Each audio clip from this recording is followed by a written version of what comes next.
Thank you so much for that introduction, and I'm delighted to be here today and to have the privilege to present in front of the faculty and students here.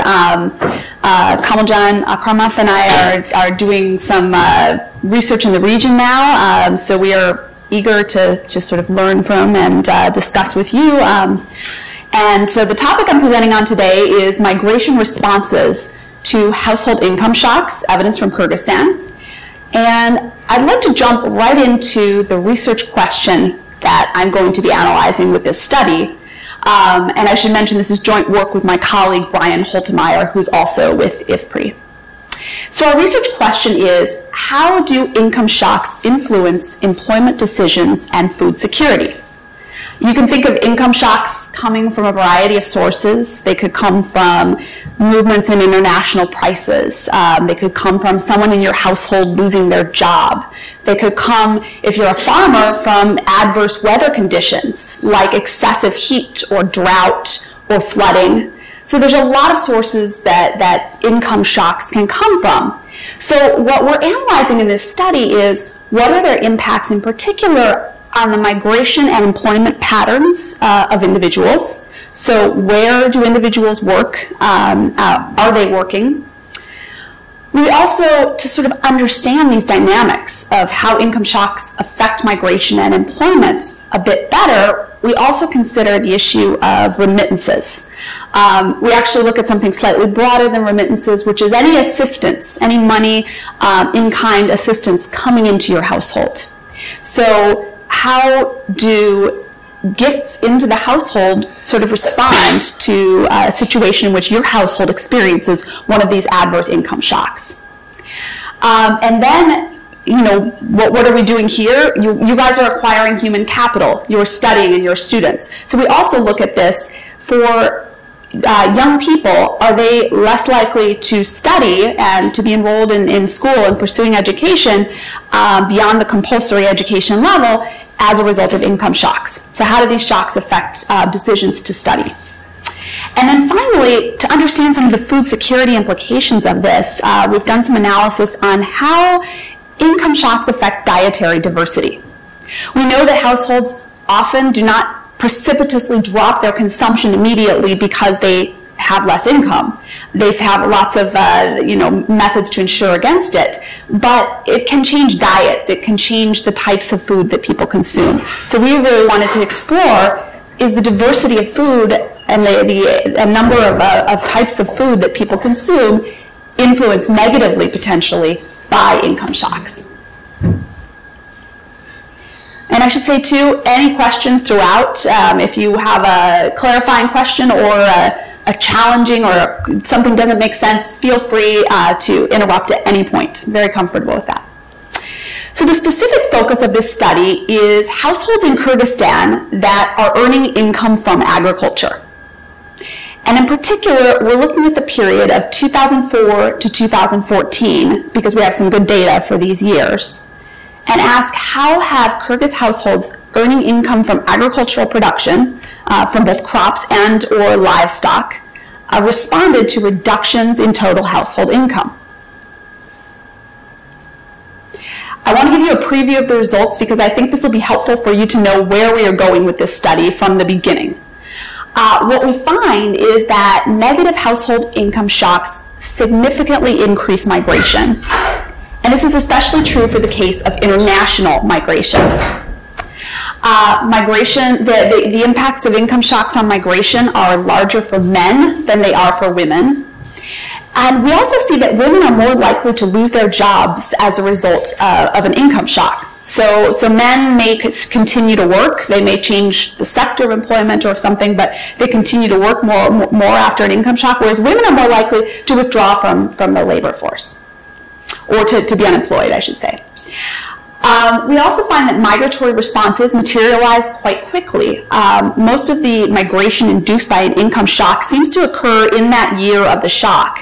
And the effect in the next year is only about 60% of the size of the effect in that first year. So these die off pretty quickly by some standards. We find that remittances come to the origin, right? You lose some of your income, money comes into your household. But we find that this comes in with a lag. The first year that you experience the income shock, you're getting almost nothing. If anything, you're actually paying more out of your household as a result of the shock. This may be because you're trying to finance migration, or because the types of people in your lives that provide support to you also similarly received a negative shock. But then we find that in the next period, a year later, remittance income starts to come in.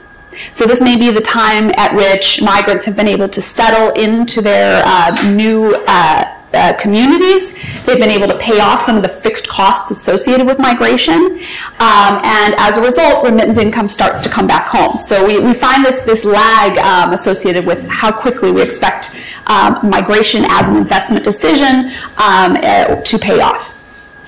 And we interestingly find that these shocks do not seem to affect whether youth pursue non-compulsory education, which is kind of, for us, was a bit of an encouragement that decisions to acquire human capital are not influenced as much by these transitory shocks.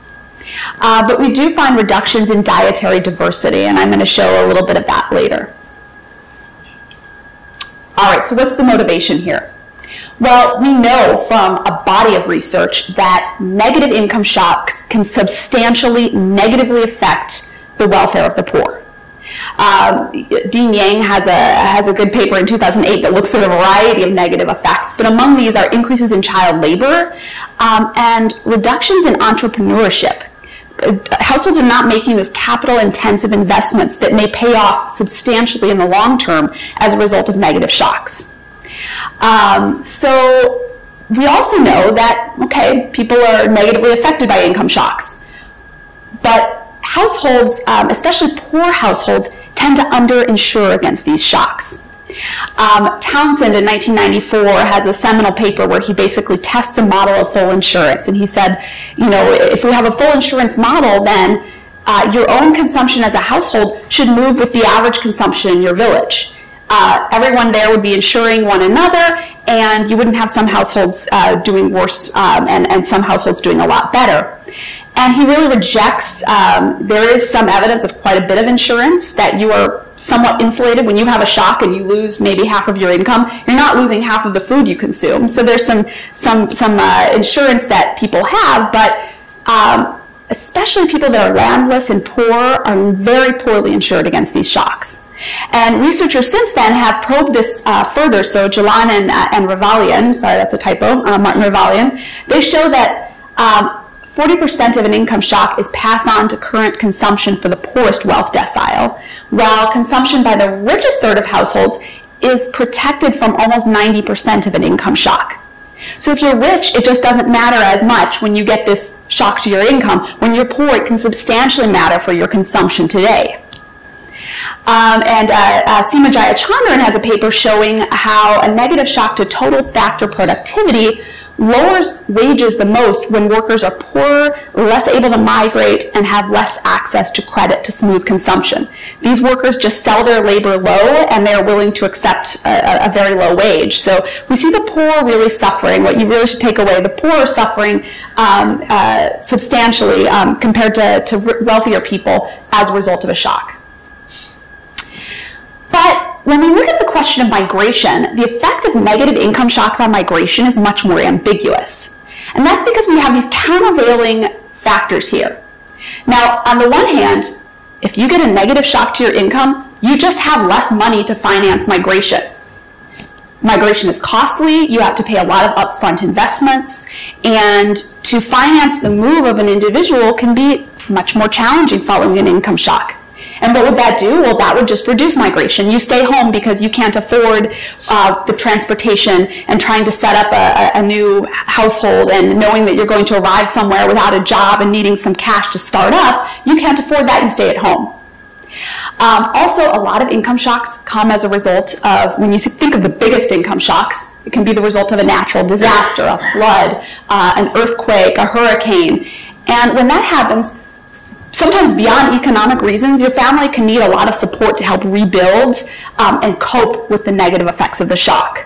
So this paper by Holiday from 2006 looked at earthquake in El Salvador about a decade ago and basically found that people had money to migrate, but they were less likely to migrate as a result of the earthquake shock because their families really needed them to help rebuild their lives at home. So, okay, so far I've talked to you about income shocks sort of reducing migration. But on the other hand, what happens when you get a negative income shock? Wages are often going down locally.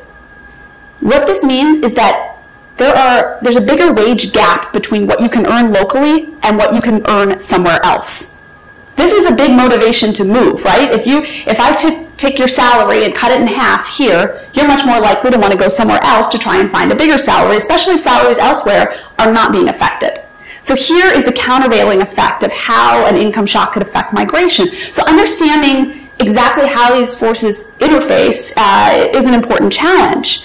It's one where there's been some existing work, but a lot of this work has considered something like the United States as a context. We know population mobility, technological innovations can be higher in urban areas in the US than they can be in poor rural areas, for example, in Africa, even in Kyrgyzstan here. So you're having very different, possibly non-transferable lessons from contexts like the United States. Other shocks have been studied, look at things like natural disasters, which are these singular, low probability, devastating events that have not only a large economic but also a large psychological toll, often are accompanied by lots of social assistance programs, which you need to be there to enjoy. So there's a lot of reasons to think that these types of shocks are not your typical shocks. And so hopefully in this study we'll convince you that we're looking at more typical fluctuations in income that would occur for any rural and agricultural dependent household. So our motivation here really is little existing empirical evidence on how movements in household income affect migration and employment, especially in the Central Asian context. Very little evidence, as in I haven't really found much, and if you know of some, let me know, about how men and women are differentially affected. How are these shocks having an impact on women versus on men, even on gender dynamics? And so the policy issue here is that policymakers need to understand and anticipate how income shocks will influence individual and household decision making in order to design appropriate policies. We've seen many policies that are not designed with good information, social protection programs that disincentivize migration because you have to be local in order to get the money. So we don't want to introduce policy distortions that would not take these realities into account. So this presentation and paper hopefully will shed some light on this important topic. So a bit of background. We're doing this study in Kyrgyzstan, which is a small, about 200,000 square kilometer, landlocked, low-income country in Central Asia. Quite a low GDP in 2004. The GDP per capita in 2010 dollars was 757 US dollars. It rose to a still modest $1,004 per capita in 2014. So this is sort of the GDP you should think about during the period that we're studying. In 2014, about 30.6% of people were living below the national poverty line. And these poor people are disproportionately concentrated in rural areas. 65% of the population lives in rural areas, but 75% of the poor and 80% of the extreme poor are living in rural areas. Now, if we look at the agricultural sector, as in other Central Asian contexts, only about 7% of the country's land is arable. So it's a very small percentage. Of course, about 44% of land is used as pastures for livestock. But nonetheless, agriculture's share in GDP was 33% at the beginning of our study period. And although it's declined to 17% in 2014 because of substantial growth in other sectors, including services, it's still very important. And from a population perspective, 39% of employment was in agriculture in 2004, and in 2014, this was 32%. So at least a third of the population working in this sector. Livestock is very important, so I just want to underscore here, livestock accounted for over 57% of overall net production value of agriculture in 2011, the last year I found this stat for. So livestock is a really incredibly important part of agricultural production. And also the vast majority of agricultural production is going to be concentrated in small and individual farms, which will come up in our survey data. Many people have emigrated from Kyrgyzstan, largely to Russia, to a lesser extent Kazakhstan, and then other locations, of course, as well. And they're in search of improved economic opportunities.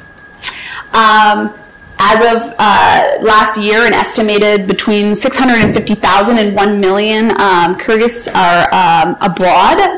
About 40% of these are female and 60% male. So female migration here is quite important. About 60% of men who migrate end up taking their wives with them. And if you're a wife and you emigrate with your husband, 90% of those women are actually working as well in the home countries. So there's a very important role of women involved in these migration, and not just as marriage migrants, but as members of the workforce as well.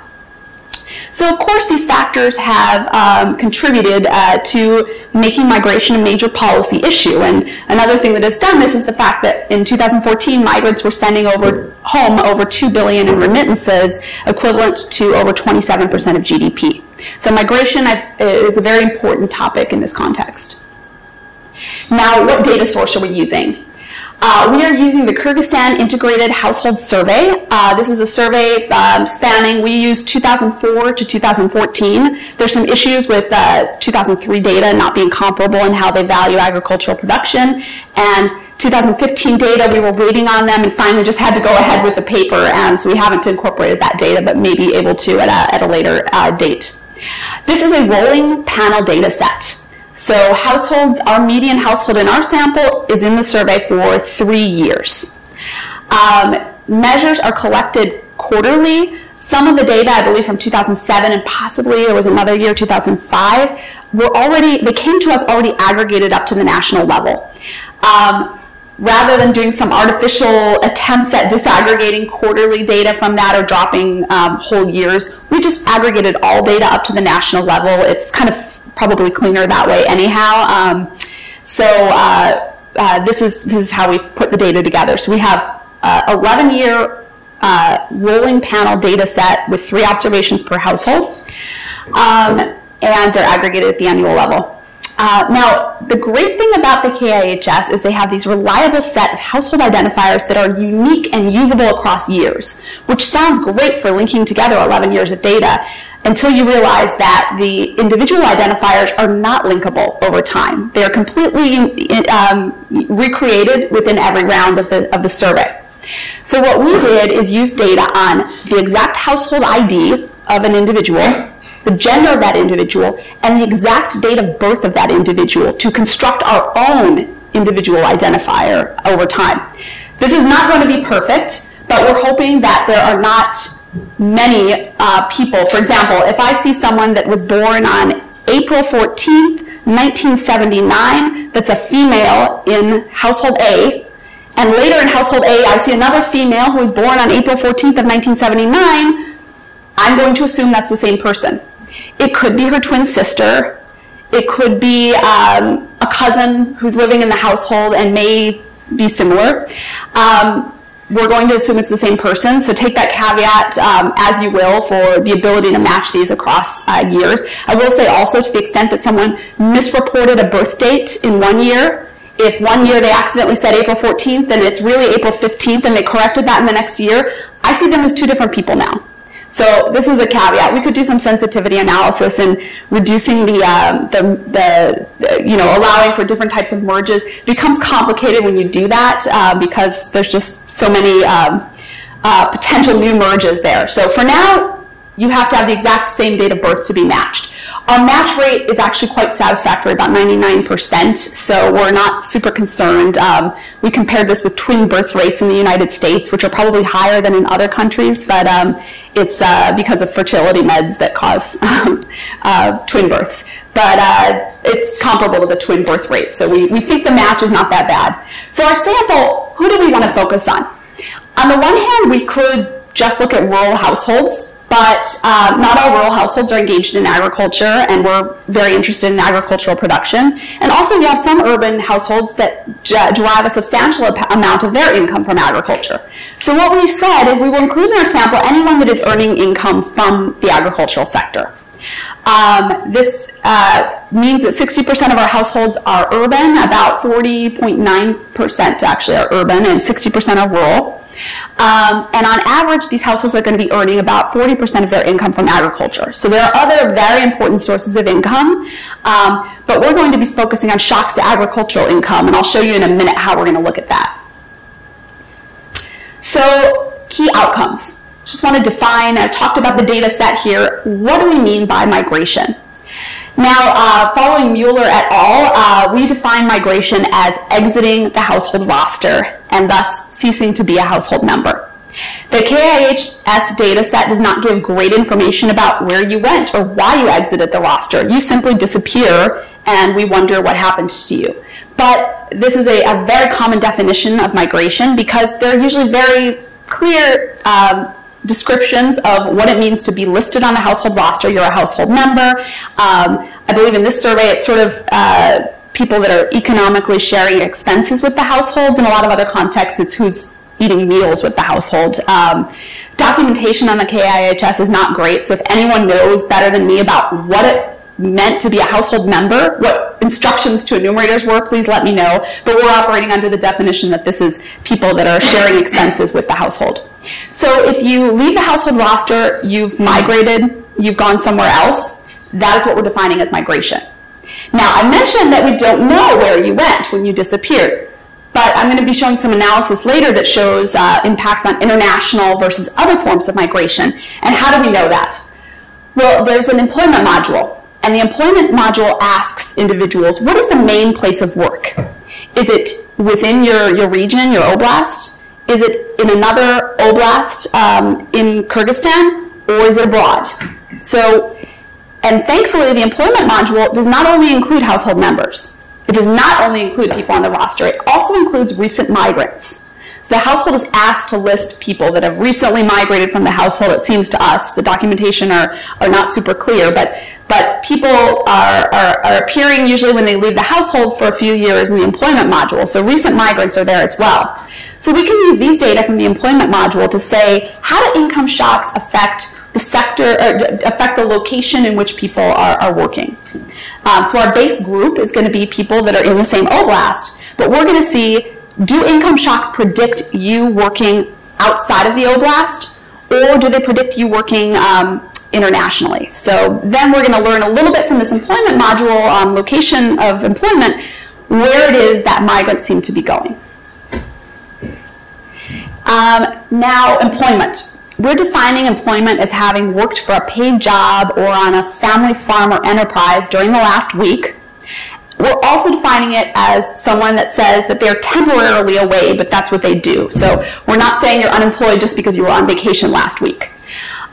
So this is our definition here. I will note that we do not know labor hours supplied, so we're not creating some minimum threshold beyond which you're not a real full-time employee. So I don't know about full versus part-time, but we do have these data available for 15 to 65-year-olds inclusive. So this is the age group that we're studying. Now, we do know whether or not an individual worked multiple jobs last week. To some extent, we can think of working multiple jobs as indicative of the intensity of employment. It's always possible that people are working 2 small jobs that don't take up much at all of their week, but to the extent that working multiple jobs indicates you're probably supplying, on average, more labor hours than would someone working a single job, we can learn a little bit about the intensity of employment and not just whether or not you're employed. And we also asked a question if individuals would like to work more if it provided additional income. So I'll show you some results on this. This is obviously going to be this desired intensity is going to be a function of your current level, but it could be interesting to examine that. And then another thing we wanted to look at for people that are doing wage work, and granted this is a subset of employees, but for people doing wage work, we ask them whether they do that under some sort of a written contract or whether it's an informal verbal contract agreement. The idea being that a verbal agreement for work is going to be a much less secure job in terms of job security. So it's important to know how income shocks may affect your propensity to take potentially less secure employment opportunities. Finally, on human capital, We asked about whether an individual is currently a student.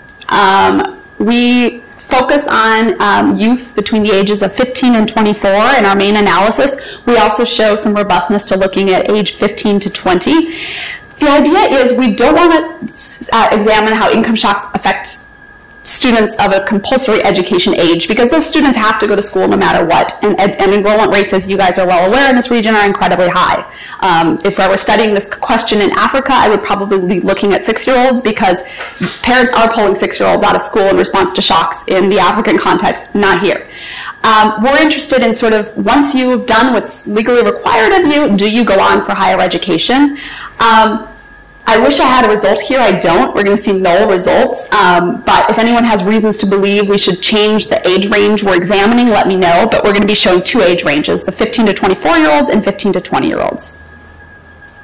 So some quick summary statistics here about the outcomes that I've told you about. In our sample, about 10% of individuals in any given year are exiting the sample as migrants. So this migration variable, the mean, is 0.1. 1 in 10 of you in any given year are going to be leaving the home. Let's see, having a paid job, we've got about 69% of people that are in some sort of a paid job. Again, this is 15 to 65-year-olds inclusive.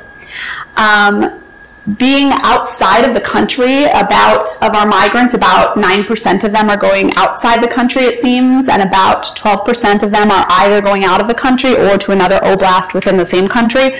Most people that are migrating are staying local. So this is also important to say that we're saying when you exit the household, you're a migrant. Some of these people are forming other households nearby. They could theoretically be next door. They could be a woman that's married someone in the community and moved out there.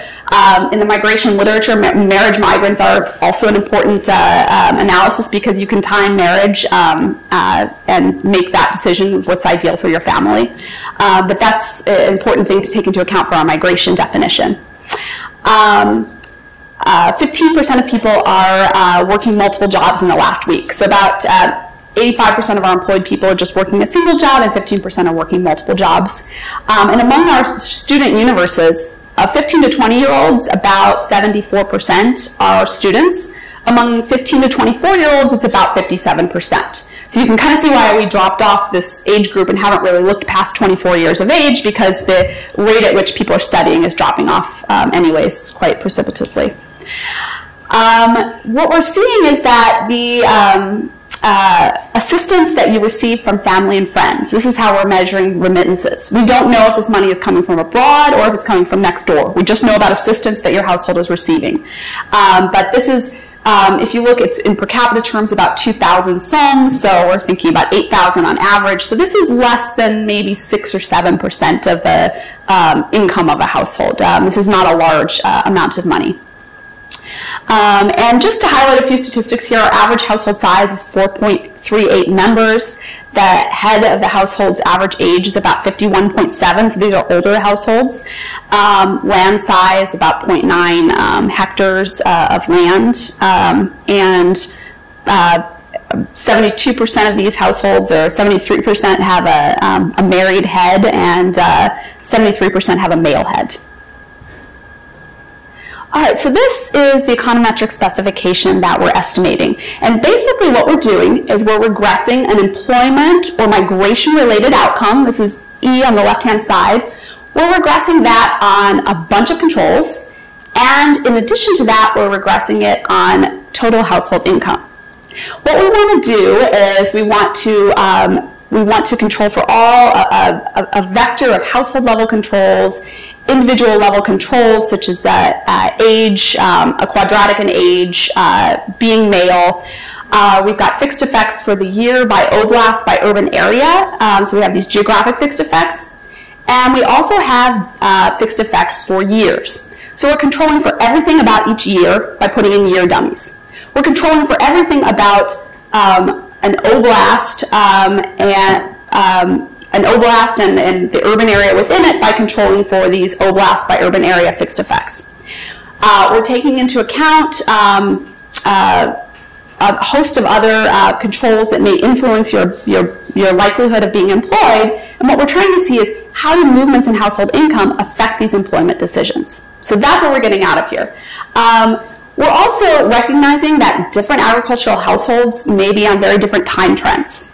If you are an apples producer versus a sheep farmer versus a potatoes producer, you may be on a very different time trend over time, and our year fixed effects wouldn't take that into account. So we're looking at the quantities the household grew in the first year in the sample or produced of the 6 most traded agricultural products. I'll show you those 6 in a second. And we're interacting each of those with a time trend. And we're basically saying if you sell 10 sheep, you have a different time trend over time in your employment outcomes. So we really hope that these types of controls can deal with some of the endogeneity concerns, but controls do not deal with endogeneity fully. We know that. We've got major concerns with identification. In this context, I will get into why. Well, we know that several factors can simultaneously affect household incomes and employment decision. And one example here is the health of household members. If you are a very unhealthy person, your income as a household will probably go down, but you're also unlikely to be migrating because you're unhealthy and you need to stay at home and people need to take care of you. So this is going to introduce omitted variable bias. We also can imagine reverse causality in this case being astronomically important because when you migrate, we know you're migrating for a reason. You don't want to be away from your family. You want more income. So you're migrating and then potentially sending home a lot of money that can directly influence the income of your family. So migration influences income and income influences migration. What can we do? Well, we can throw a lot of control variables in. We can have year fixed effects. We can have oblast fixed effects and all the controls, but you shouldn't yet be convinced. So I'm going to show you our instrumental variable strategy for dealing more effectively with this. What do we want? We want a variable that is associated with significantly more household income, but which does not affect migration and employment outcomes in any other way than through its effects on household income. And this is what we propose as the instrumental variable. This is a simulated instrumental variable strategy. And basically what it means is that we're going to try to predict your income from agriculture. And I'm going to use, to predict that, I'm going to use things that hopefully we can agree are exogenous to any decisions you make as a household. I'm going to try and predict your agricultural income. And then I'm going to show you, this I don't have to argue, I can show you, that this predicted income variable significantly predicts that you have higher household income. And I'm going to use this as an instrument. So I'm going to talk you through this and then I'm going to give you an example to try and make it clearer. So what we do is we focused on 6 agricultural products that are the most heavily traded 6 in Kyrgyzstan.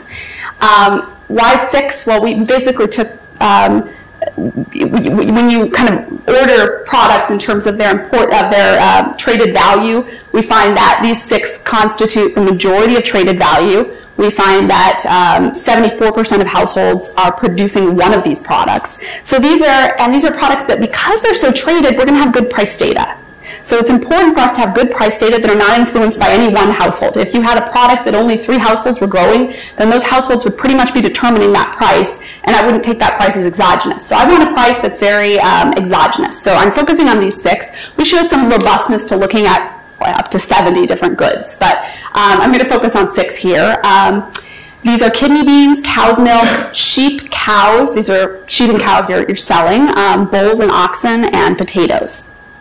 And what this instrument and this formula here is showing you is that I'm going to look at how much of these 6 products you produced in the first year you appeared in the data set.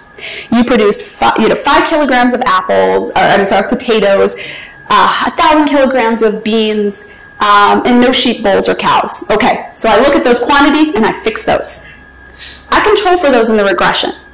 I not only control for those in the regression, I interact each with a time trend, so that not only do we take into account what those initial production quantities say about you as a farmer, but we also allow you to be on a different trend over time, heterogeneous trends according to your production levels. Then I look at Kyrgyzstan-wide prices of those over time. price of potatoes is going up, it's going down over time, price of kidney beans going down, then going up, and then down again. We see these prices moving over time. And what I'm going to do is take those Kyrgyzstan-wide prices. You as an individual farmer cannot influence that price. That's why we're picking with such important goods, right? You as a farmer cannot influence that price. So we take that price as exogenous. Now, what you as a farmer could do is say, oh, the price of potatoes went down. I'm not growing potatoes anymore. That would be completely endogenous. So what I do is I fix those initial quantities when you first enter the data set, and I multiply those initial quantities by the current year price. It's basically saying, let's say I do not let you change anything about your production quantities, and you must accept the Kyrgyzstan wide price every year. This is how much income you would have from these products.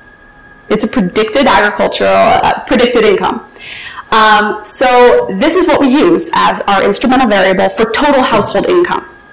And our big identifying assumption, and if you don't believe this, you shouldn't believe this strategy at all, is that this variable we've constructed, this predicted income, only affects whether you migrate by affecting your income as a farmer. So we're exploiting that part of household income that is due to exogenous shifts in prices of heavily traded commodities. I said I'd give an example. Here is our example. Suppose that your household enters the data set in 2004. This is your initial year. You've got two households, A and B. And household A is a kidney bean farmer. Household B is a sheep producer, sells sheep. Both of these households are similar, just to make them comparable. They both earn $5,000 in income, $3,000 of that is from agriculture. But again, household A, how are they making their ag income of $3,000? Well, they're selling 3,000 kilograms of kidney beans at $1 per kilogram. And how is household B earning their agricultural income? Well, they're selling 20 sheep at $150 each. So in 2004, the first year in the sample, the value of your instrument is $3,000 for both farmers. I take the price of that current year, and I take the initial period quantities, which for this year happen to be the current period quantities, but that's your first year in the data set. Now it's a year later, 2005, the median price of kidney beans falls by half, price of sheep doubles. We expect that kidney bean farmer to be very sad. We expect the sheep farmer to be very happy because of the new prices they're facing. So now instead of getting $1 per kilogram of kidney beans, this kidney bean farmer is getting only 50 cents. And the sheep farmer, instead of getting $150 for a sheep, is getting $300. Very happy. So how do we construct the instrument in 2005 in the next period? We multiply the current year price, Kyrgyzstan-wide, not what you got. Maybe in your community you got a different price, but I'm taking the Kyrgyzstan-wide price because it's exogenous. And then we're multiplying it by your initial quantity. So we pretend that you're still selling 3,000 kilograms of kidney beans. You did not drop kidney beans and start growing apples instead. We assume you stay with that. So the value of the instrument for household A is $1,500. For household B, it is $6,000. That kind of mirrors what we'd sort of expect them to be in terms of their levels of happiness for what happened to these prices. So this is the instrument, and we continue to do this for all subsequent years. Every time, 3,020 are going to appear because we hold the quantities fixed. But every year, the prices are going to vary with Kyrgyzstan-wide prices. So that's how we're building up this instrument, and it basically says, how much income do I predict you'll earn from these 6 commodities? Moving on. This is the part I said I don't have to argue for you guys. What this shows is what I predict as your income from these 6 commodities actually does really impact your household income. So we see the F statistics here are always above 100. So this is a very strong predictor of household income. I will say its prediction value drops off a little bit over time. And why? Because farmers stop selling kidney beans when the price drops through the floor. And then our instrument doesn't predict as well because it assumes quantities stay the same, and quantities will change, obviously. But what we find is that throughout the sample, we're getting a very strong prediction here, that an increase in predicted income increases your actual income. So here, this is our first stage result, and what we take away from this is this is the inclusion restriction. This shows you that this instrument does what I say it does. I will hope that you will accept my argument of the exclusion restriction or tell me theories of how it could break down, and then I'm going to try and work as an econometrician to fix that or throw in the towel. All right, so let's do some LLS results first, right? I want to show you that these results that we get are not living and dying on you believing my instrumental variable strategy. So what we find here in OLS results, so forget the whole instrumental variables thing I told you about, looking at OLS results, what we find is that when you have a negative shock to your income goes down, we're seeing migration increase. This is consistent in any of our models. Now I show you a lot of models here because I want to show you what happens when you show a model with all the controls at once. People wonder if you pick those controls in order to get the result you wanted. People will always be suspicious of that, so note to students, don't do it. I've learned from experience in grad school. So kind of showing the iteratively adding in these controls in any of the specifications that have year and year fixed effects and urban area by oblast by year fixed effects, which I think is quite a basic set of controls. We're finding the statistically significant negative effect here. That means higher income, less likely to migrate. Negative income shock, you're more likely to migrate. In these regressions here, just wanted to point out a standard deviation increase in income here is about 1.18. So if you took every one of these coefficients and multiplied it by 1.18, that's about the impact on migration as a result of a standard deviation reduction in income. So if I reduce your income by a standard deviation, I'd expect about a 2 percentage point increase in migration here. Modest effect. What we find is that when we take into account the endogeneity of income here, these effects are a lot larger in magnitude.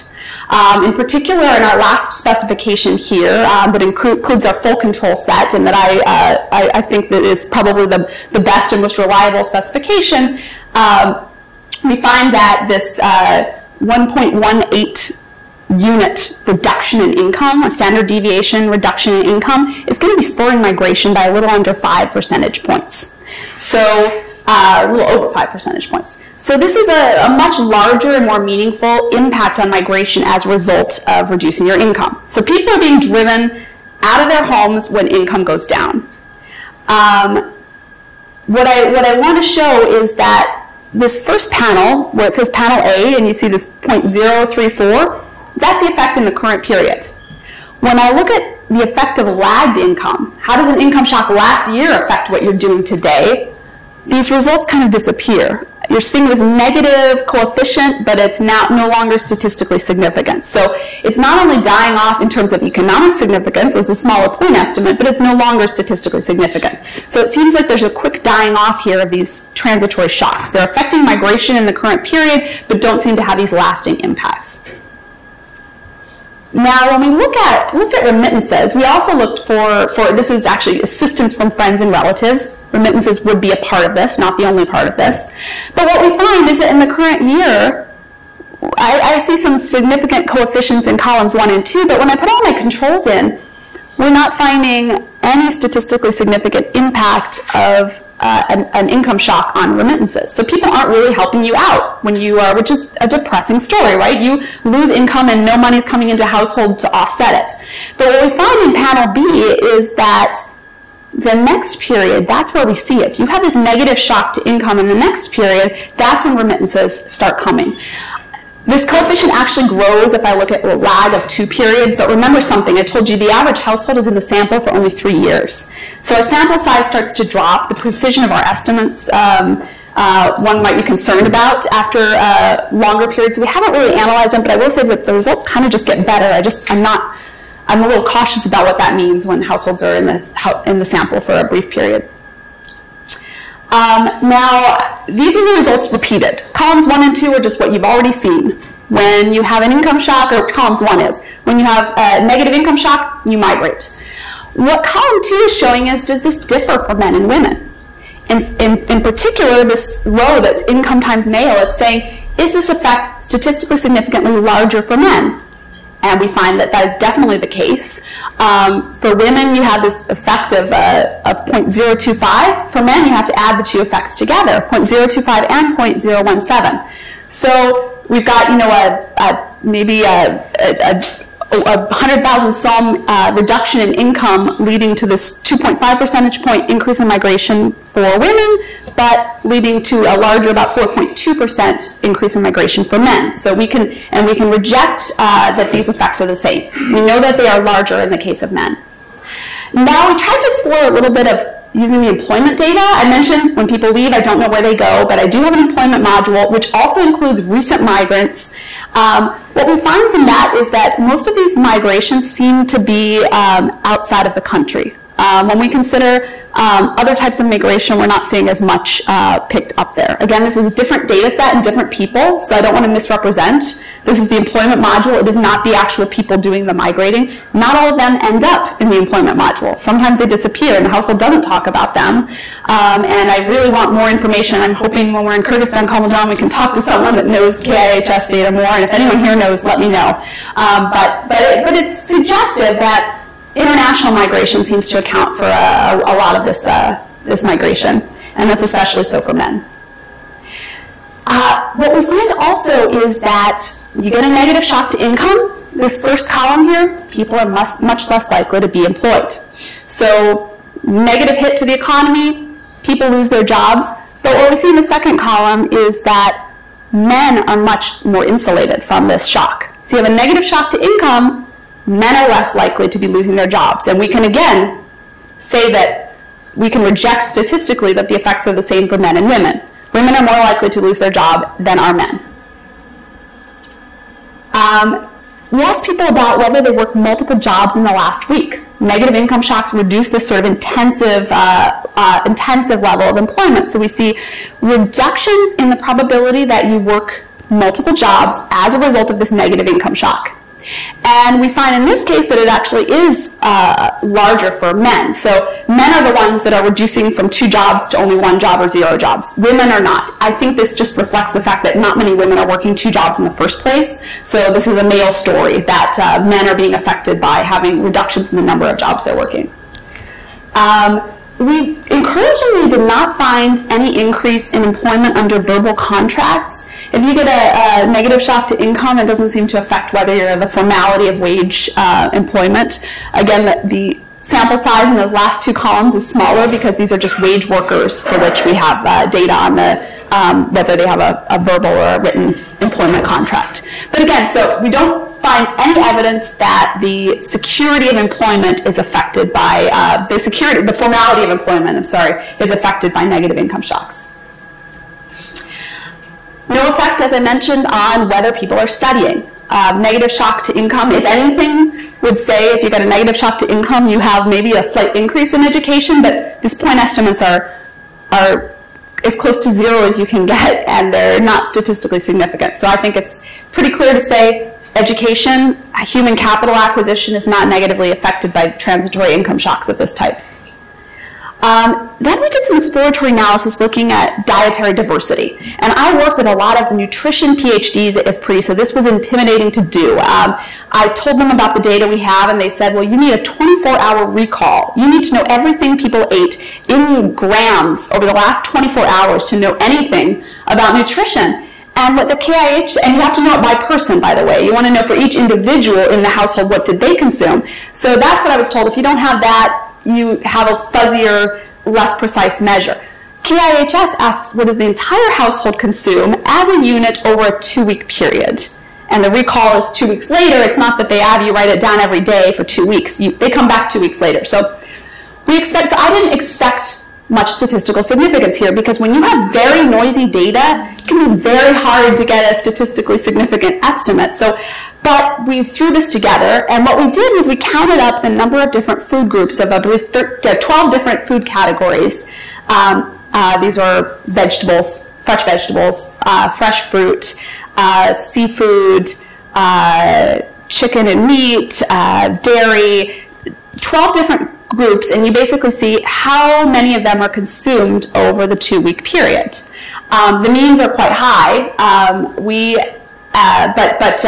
basically regressed the income shocks on this dietary diversity to say, do you consume a greater variety of foods when you have more income? And do you actually contract the number of different foods you eat when you have these negative income shocks? And We also, in addition to this 12 food group count, we found some literature talking about a healthy dietary diversity index. And this basically focuses on only 4 of these food groups, which are particularly healthy: fruits, pulses, legumes and nuts, vegetables, and fish and seafood. So we created a healthy dietary diversity index, counting up how much of these 4 were consumed. And what we find is that negative shocks to income affect both of these. Despite the noisy measures here, you see these reductions. So about a standard deviation reduction in income we're finding here. If you look at the means of this variables, it's about a 0.3 standard deviation reduction in dietary diversity. So it's a non-trivial negative impact on dietary diversity. Again, I want to share this with nutrition PhD colleagues, but I was surprised at noisy data yielding such precisely estimated coefficients here, but this does seem to suggest something important about food security, the food security implications. You may be consuming enough calories, but the diversity of your diets may be eroded as a result of a negative income shock.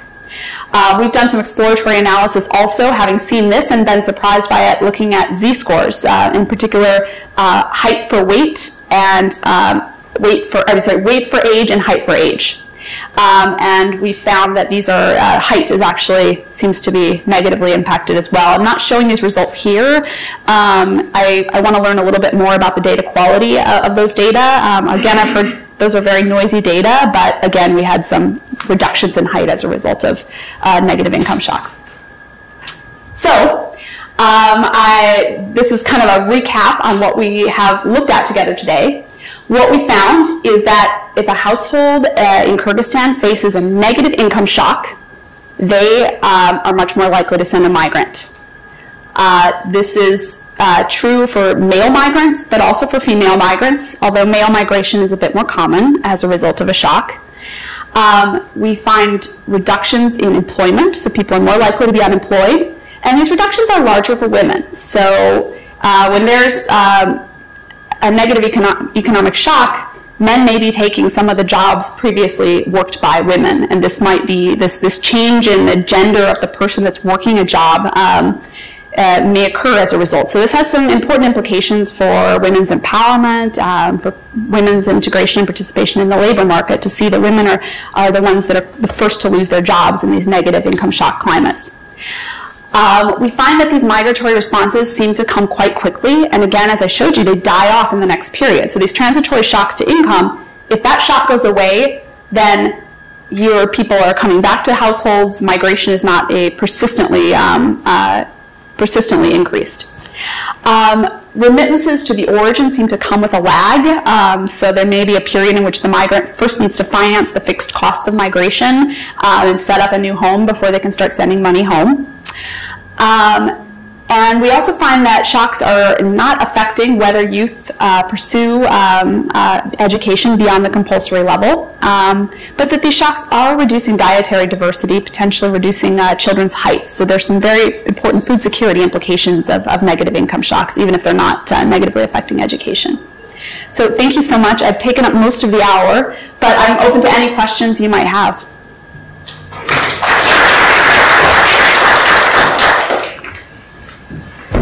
Okay, questions or comments, please.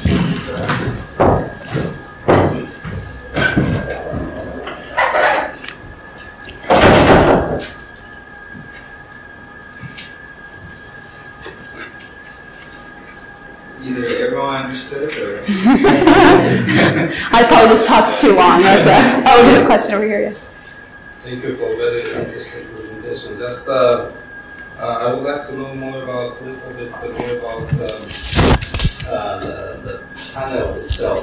Yeah. That you said that it's basically the rolling panel and the million households stay in the panel 3 years. But then how did these households which are going out of the panel replaced, and how do you account for that kind of the constant change in the household? This is one question. And then another question is, it seems to me that in your sample, 40% of households earning some income from agriculture come from urban areas, and 60% from rural areas. And then it seems to me really a high percentage of urban households earning something from agriculture. And then I would like to know the definition of earning from agriculture, whether they produce something or they just they buy and sell agricultural products or something else. And then also I have a question about your instrument, basically. There is no question that your instrument meets one of the requirements that it's well correlated with household income. But again, the income itself, especially at the household level, is notoriously difficult to measure, and there's a lot of measurement error in household income. But again, just as a question, your simulated household income, how good is it in terms of not being correlated with an error term, which is much more difficult to show, of course, from F-stat and other statistics. We know that it is well correlated with income, but not so clear whether you can argue persuasively that it is not correlated with error term. Okay. Yeah. Because I understand, then you take the variation in external prices as a, to measure, to predict basically your income variable, use it as an instrument. But still, there are some questions that I don't entirely understand how you can argue persuasively. Perfect. Can Thank we you. take more questions? Sure. Sure. Yes. Thank you for a very interesting presentation. And I have a question on the way you define migrants. So that someone is outside the household, yes? Yep. So, but like, do you count for the case when like someone gives her like daughter for marriage? Yeah. That's it. And then if this is the case, then usually in Central Asian families, I think that these in Kyrgyzstan probably it will be an inflow of income. Yes, usually they need to give some money to the bride's family, or like vice versa. If it is Uzbeks, probably it's like negative income shock. Yes. Yeah. It's a household that needs to finance the wedding and etc. Yes. Okay, thank you. This is interesting. Any more questions? or comments? Shall I I answer? have a question about this price variation for the instrument. I'm not sure how much the price, if there is any price variation. For example, I mean, I don't know if the price went up or down for kidney beans or cows, because that's a whole argument. So if you can show, I mean, it would be useful to have this picture of whether the prices, there's any moving prices for the 6 traded commodities. Do you have? And then I'm not sure, because you said it's 74% of the households who produce one of them. What happens to the other 25%? I mean, Instrument if zero. No, commodity that's including your list, do they just get zero? Yeah. That's, yeah.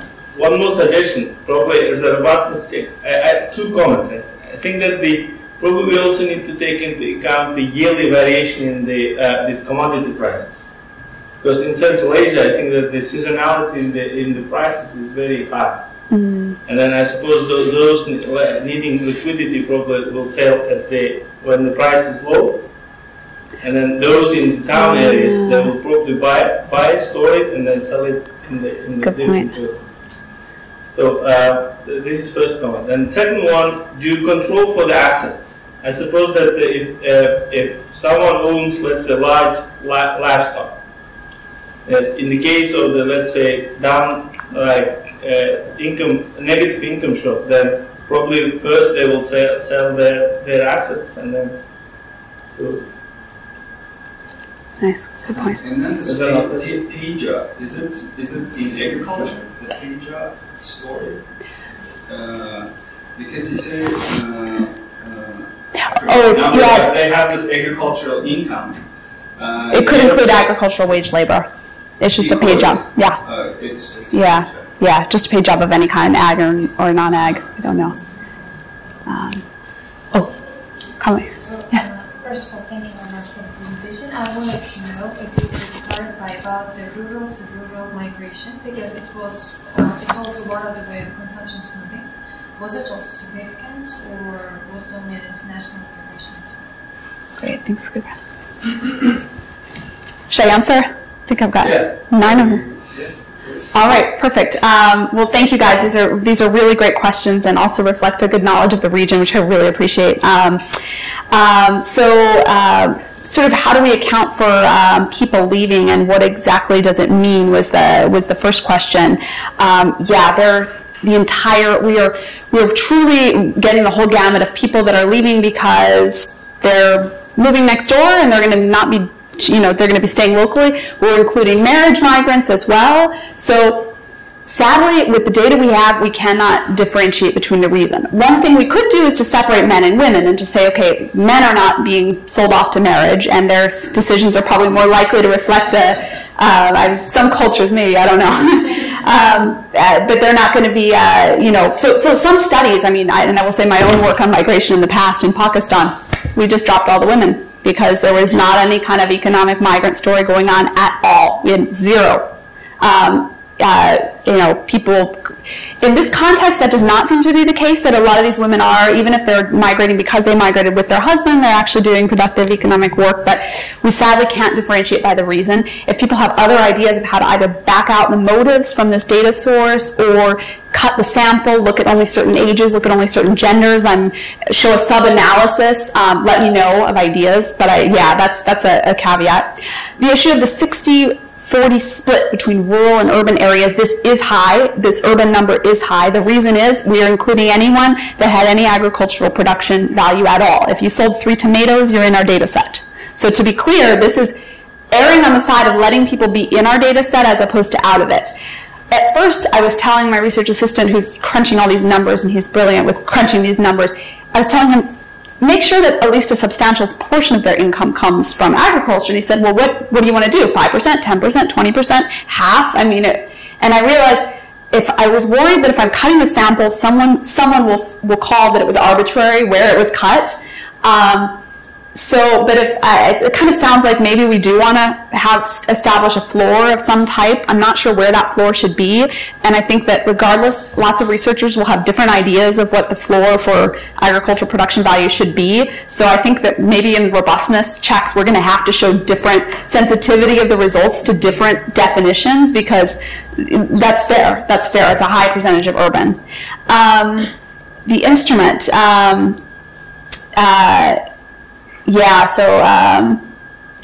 Is the instrument correlated with the error term or not? I think we can do more in terms of Hausman tests or trying to sort of figure out. I think that we need to do more. To be clear, we've got this out here, but we can probably do some more tests to try and convince people that the instrument is not correlated with the error term. No, it's true when you mention the issue of measurement error. Measurement error usually means that you overestimate your coefficients, and in this case, we're underestimating them. So I can't chalk it up. I do think income is measured with error, and I did expect that this might make the coefficients come down, and they have not.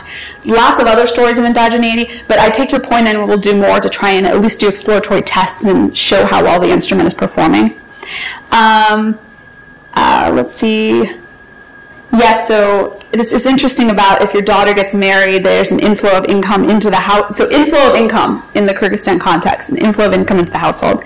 All right, I'm going to think about this and what it implies for the results. We're obviously instrumenting for, and this would be a source of endogeneity, to be clear. And we hopefully deal with that with our strategy. But I wonder if it has other implications for how to actually think of and sell the paper.